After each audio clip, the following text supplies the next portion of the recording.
Menjaga marwah peradilan di tengah bisingnya pengadilan opini kasus Nadiem Makarim.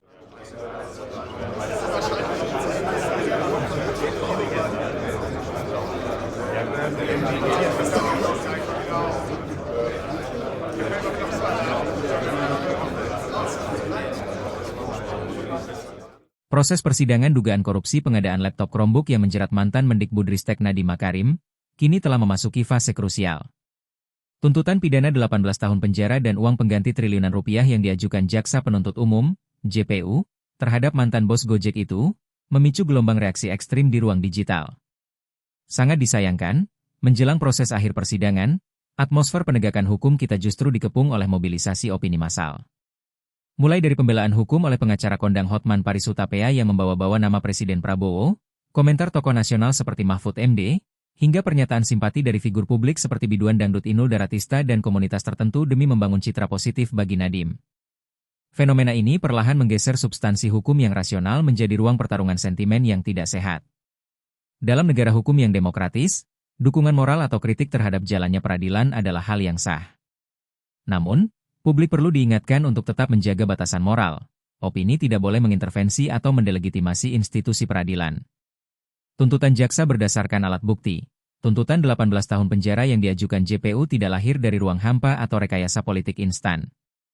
Jaksa Rai Riyadi menegaskan bahwa tuntutan tersebut didasarkan pada konstruksi bukti elektronik yang solid, dokumen audit kerugian negara, keterangan saksi, serta analisis forensik digital. Sebelumnya, Majelis Hakim sendiri menolak eksepsi atau sanggahan kuasa hukum Nadiem atas dakwaan JPU. Di sisi lain, tuntutan jaksa bukanlah vonis akhir. Sistem peradilan kita menjamin hak terdakwa untuk melakukan pembelaan secara utuh melalui nota pembelaan, pledoi. Ruang inilah yang seharusnya dioptimalkan secara elegan untuk mematahkan dalil-dalil hukum jaksa, bukan dengan membangun narasi kriminalisasi di luar pengadilan. Upaya menggiring opini di media sosial agar mencitrakan seorang terdakwa mutlak tidak bersalah, sebelum hakim menjatuhkan putusan, adalah bentuk teror psikologis yang berbahaya. Jika presiden ini dibiarkan, marwah hukum kita akan runtuh. Hakim dipaksa bekerja di bawah bayang-bayang ketakutan, dicap zalim oleh netizen jika menghukum, atau dituduh lemah jika membebaskan. Pemberian status tahanan rumah oleh majelis hakim kepada Nadiem juga bisa dilihat sebagai kewenangan murni yang dijamin undang-undang berdasarkan pertimbangan objektif. Meski demikian, hal ini pun tak pelak menimbulkan dugaan indikasi adanya intervensi kekuasaan. Catatan penting, keadilan tidak diukur dari seberapa banyak jumlah pengikut, followers, yang membela di media sosial atau seberapa vokal figur publik menyuarakan simpati. Keadilan sejati diuji dan dibuktikan melalui kekuatan alat bukti di hadapan meja hijau. Penutup, kembali ke ruang sidang.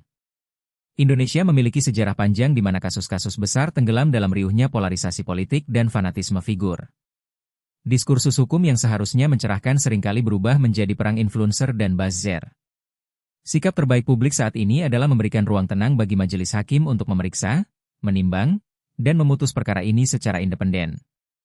Jika dalil jaksa terbukti lemah, hukum menyediakan mekanisme pembebasan. Sebaliknya, jika terbukti bersalah, putusan harus dihormati sebagai tegaknya keadilan di sektor strategis seperti pendidikan. Biarkan hukum berbicara dengan logikanya sendiri. Bebas dari intervensi, bebas dari tekanan opini digital.